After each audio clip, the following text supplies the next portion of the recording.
Hello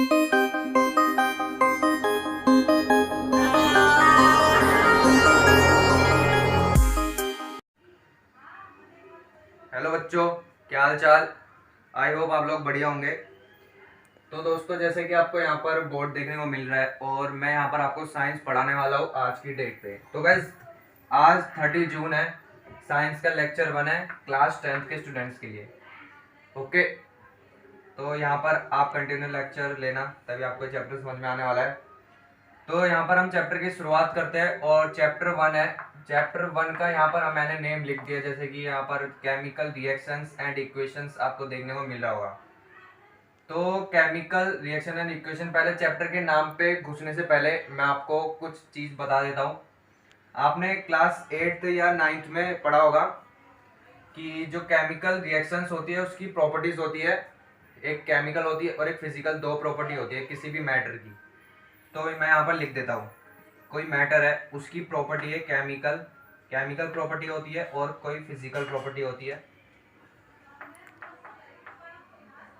chemical और physical, ये दो प्रॉपर्टी आपने पढ़ी होगी अपनी प्रीवियस क्लास में। तो यहाँ पर मैं आपको इसका मतलब और इसका मतलब समझाने वाला हूँ, तो एकदम ध्यान से सुनिएगा। अगर आपके पास कॉपी है तो उसमें जरूर नोट करना। तो केमिकल का मतलब होता है अगर कोई भी रिएक्टेंट्स है वो रिएक्ट करके एक प्रोडक्ट फॉर्म करते हैं तो इसको तो हम रिएक्शन कहते हैं। लेकिन जो प्रोडक्ट फॉर्म होता है वो वापस कन्वर्ट होके रिएक्टेंट में कन्वर्ट नहीं हो सकता, वो वापस रिएक्टेंट नहीं बन सकता जो प्रोडक्ट हमारा फॉर्म हुआ है। एग्जाम्पल के तौर पर मैं आपको बताऊंगा, जैसे कि मैं यहाँ पर आपको बताना चाहूंगा केमिकल का मिल्क है। मिल्क से जो कर्ड बनता है,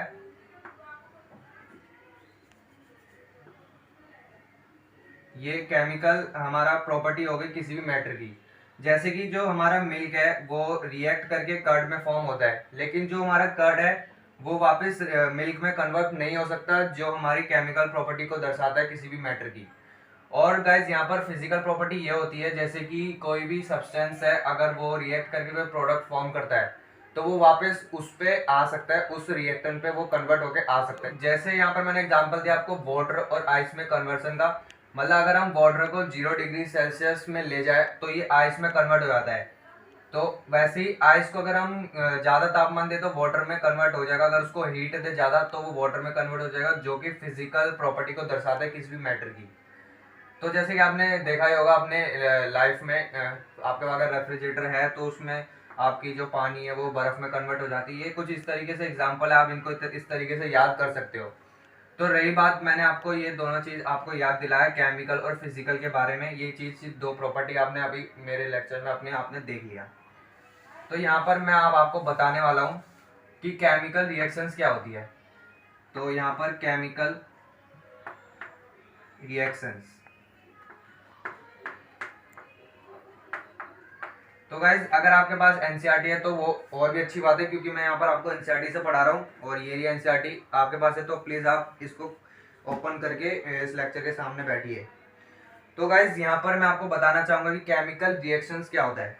केमिकल रिएक्शंस किसी भी न्यू सब्सटेंस की जो प्रॉपर्टी होती है उसके साथ एक फॉर्म न्यू एलिमेंट्स या सब्सटेंस कह सकते हैं, उसको हम केमिकल रिएक्शन कहते हैं। तो मैं आपको केमिकल रिएक्शन एक एग्जांपल्स के थ्रू आपको बताना चाहूँगा, तभी आपका क्लियर होगा एकदम। तो यहाँ पर मैं A प्लस बी यहाँ पर रिएक्टेंट ले लेता हूँ। ये भी मैं आपको बताऊंगा क्या है ये। जो भी ए है और बी, मतलब जो भी कोई भी सब्सटेंस है अगर वो रिएक्शन में पार्टिसिपेट करता है तो उसको हम कहते हैं रिएक्टेंट्स। रिएक्टेंट्स कहते हैं those elements who participate in the chemical reaction is called reactants, and the form elements C और D, ये फॉर्म एलिमेंट्स है। A प्लस बी को हमने रिएक्ट करा तो यहाँ पर C प्लस D, ये रिएक्टेंट यहाँ पर प्रोडक्ट फॉर्म हो गया, तो इसको हम यहाँ पर प्रोडक्ट बोलते हैं, प्रोडक्ट। यहाँ पर मैं आपको एग्जांपल दूंगा अभी। ये तो था केमिकल रिएक्शंस होने के बाद जो इक्वेशन बनती है वो A plus B equal to C plus D, ये हमारा प्रोडक्ट होता है, ये केमिकल रिएक्शन का रिएक्टेंट्स होते हैं।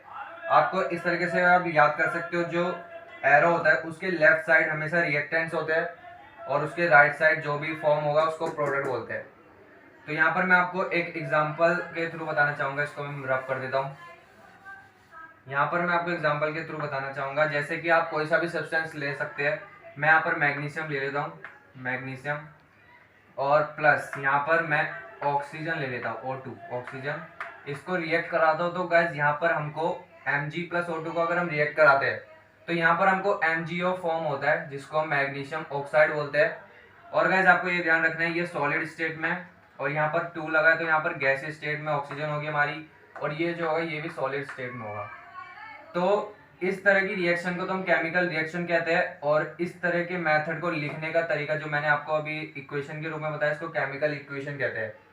और गाइस इससे रिलेटेड एक क्वेश्चन सीबीएसई बोर्ड में बहुत बार पूछा जाता है कि जब हम मैग्नीशियम की रिबन को जलाते हैं तो उससे पहले उसको रब किया जाता है, उसको साफ किया जाता है। ये बहुत अच्छा क्वेश्चन है, तो इसका भी आंसर मैं दूंगा, पहले आप इसको समझ लो। यहाँ पर Mg है प्लस O2 तो Mg बना दिया। बट गाइस आपको यहाँ पर एक चीज और नोटिस करने होंगे, यहाँ पर ऑक्सीजन के 2 मॉलिक्यूल है बट यहाँ पर एक ही है, तो इसको बैलेंस भी करनी होती है, जिसको हम बैलेंस्ड केमिकल इक्वेशन कहते हैं। वो हम आने वाले लेक्चर्स में आपको एकदम डिटेल में बताएंगे। तो यहाँ पर मैं आपको फिर भी थोड़ा सा बता देता हूँ। यहाँ पर ऑक्सीजन के 2 मॉलिक्यूल है बट यहाँ पर एक है, तो इसको बैलेंस करने के लिए यहाँ पर हम 2 लगा देते हैं इस तरीके से। और यहाँ पर आप देख सकते हो जो Mg था वो भी 2 Mg हो गया है, तो यहाँ पर Mg 1 है। आपको क्या करना होता है, दो जो लेफ्ट साइड की रिएक्शन होती है और जो राइट साइड की होती है, रिएक्टेंट और प्रोडक्ट को इक्वल करने होते हैं, तो इसी को ही बैलेंस केमिकल इक्वेशन कहते हैं। हालांकि मैं आपको आने वाले लेक्चर में डिटेल में बताऊंगा, बट ये शॉर्टली आप इसको याद कर सकते हैं। तो यहाँ पर मैं इसको 2 लिख देता हूँ। तो अब ये हमारी जो इक्वेशन है ये एकदम बैलेंस्ड हो चुकी है, आप इसको नोट कर सकते हो। और मैंने आपको अभी पहले बताया कि इसके ऊपर एक सीबीएसई बोर्ड पे बहुत अच्छा क्वेश्चन आता है। तो वो क्वेश्चन ये कि हम मैग्नीशियम रिबन को जलाने से पहले उसको अच्छे से साफ करते हैं ताकि वो रिएक्ट कर जाए। तो वो क्यों करते हैं मैं आपको बता रहा हूँ, 1 मिनट को रब कर देता हूँ मैं। तो जो मैग्नीशियम रिबन होती है, मैग्नीशियम जो होता है, मैग्नीशियम की रिबन, वो एकदम हाईली रिएक्टिव एलिमेंट होती है, हाईली रिएक्टिव एलिमेंट होती है, जिसका मतलब है कि अगर वो अपने सराउंडिंग में जो भी गैसेस है या फिर अगर हम उसको बाहर निकाले तो ऑक्सीजन या फिर कुछ सल्फर डाइऑक्साइड्स के साथ वो रिएक्ट कर जाती है, तो जिससे कि उसके ऊपर उसके सरफेस पे एक कुछ फॉर्म हो जाता है कैल्शियम कार्बोनेट का, जिसको जलाने में हमको दिक्कत आती है, इसलिए हम उसके सरफेस को साफ करते हैं। तो यहाँ पर मैंने आपको बता दिया कि वो क्यों साफ करते हैं, तो यहाँ पर इसलिए हम आगे बढ़ते हैं अब। तो गाइस अगर मैं इसको थोड़ा सा और भी अच्छे से डिफाइन करके आपको बताऊँ ताकि आपको समझ में आए, तो आप ये कर सकते हैं कि जो मैग्नीशियम की रिबन होती है उसके ऊपर एक प्रोटेक्टिव लेयर आ जाती है उसके सरफेस पर, जिसको हम कैल्शियम कार्बोनेट की लेयर बोलते हैं। तो उसको हटाने के लिए इसलिए मैग्नीशियम को रब किया जाता है, उसको साफ किया जाता है ताकि वो ऑक्सीजन के साथ रिएक्ट होकर मैग्नीशियम ऑक्साइड का फॉर्म कर सके, उस प्रोडक्ट को वो फॉर्म कर सके। तो इस तरीके से आप इस रिएक्शन को याद कर सकते हैं, और रिएक्शन के ऊपर ये बेस्ड क्वेश्चन आपको 100% याद होना चाहिए। ये एक या 1 या 2 मार्क्स में ये क्वेश्चंस पूछा जाता है हर साल, तो ये क्वेश्चंस इंपॉर्टेंट हो जाता है आपके एग्जाम के पॉइंट ऑफ व्यू से। तो इसको आप लिख लीजिए या फिर याद कर लीजिए, कहीं भी नोट कर लीजिए। तो इसके बाद हम नेक्स्ट टॉपिक पर चल रहे हैं, जो हमारा केमिकल रिएक्शन और केमिकल इक्वेशन हमारा यहाँ पर हो चुका है। तो आपको रिएक्टेंट्स के बारे में भी पता चल चुका है, प्रोडक्ट के बारे में भी पता चल चुका है। जो लेफ्ट साइड होते हैं उनको रिएक्शंस कहते हैं, जो आप इस तरीके से याद कर सकते हो, जो पार्टिसिपेट करते हैं रिएक्शंस में तो उसको रिएक्टेंट कहते हैं, और जो फॉर्म पार्टिकल होता है, जो फॉर्म सब्सटेंस होता है, उसको हम प्रोडक्ट कहते हैं, जैसे कि आपको स्क्रीन पर दिख रहा होगा। तो अब यहाँ से हम थोड़ा सा नेक्स्ट चलते हैं। मैं आपको और एग्जांपल देना चाहूँ अगर, तो यहाँ पर मैं इसको पहले रब कर देता हूँ।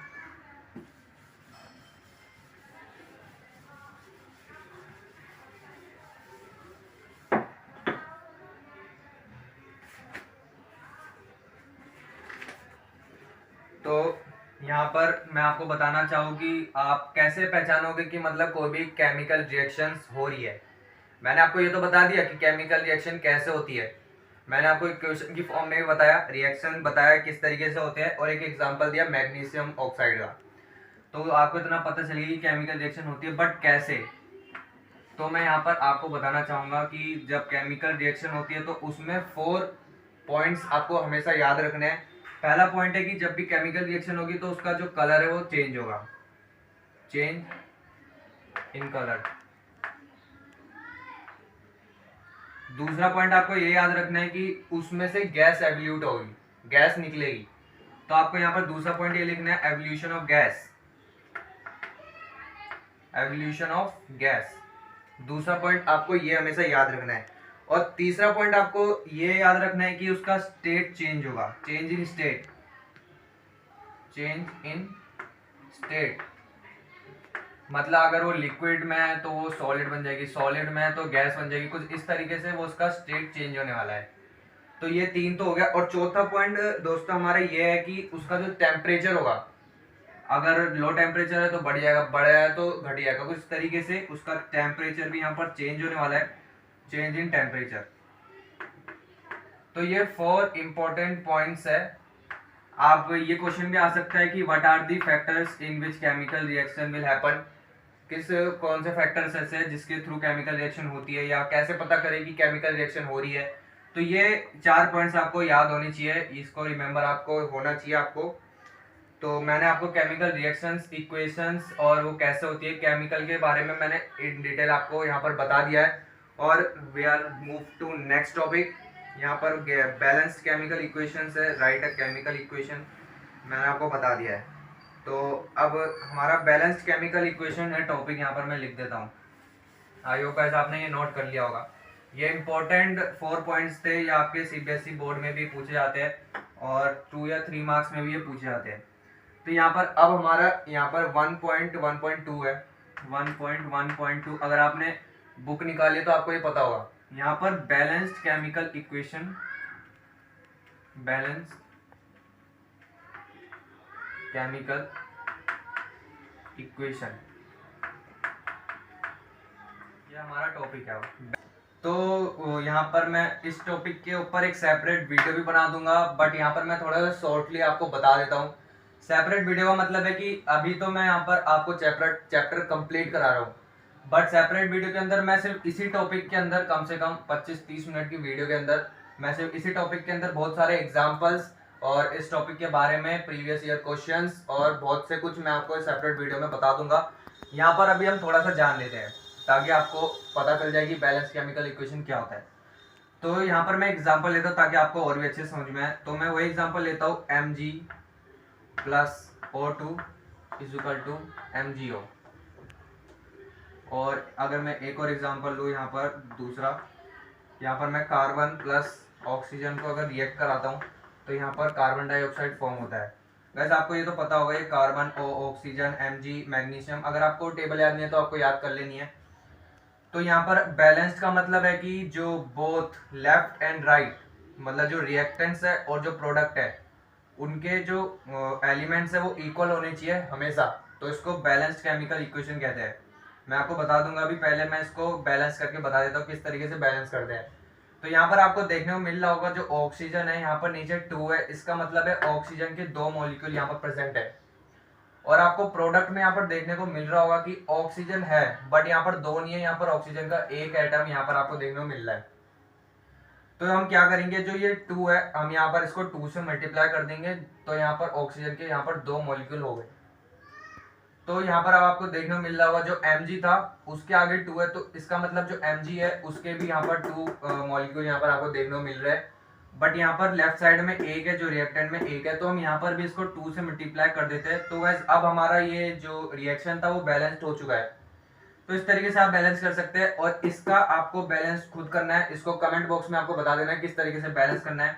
नहीं आएगा तो फिर हम नेक्स्ट लेक्चर में आपको बता ही देंगे। वैसे तो सिंपल सी ये तो अभी शुरुआत है दोस्तों, इस लेक्चर की अभी शुरुआत है। अगले लेक्चर में हम बढ़ेंगे।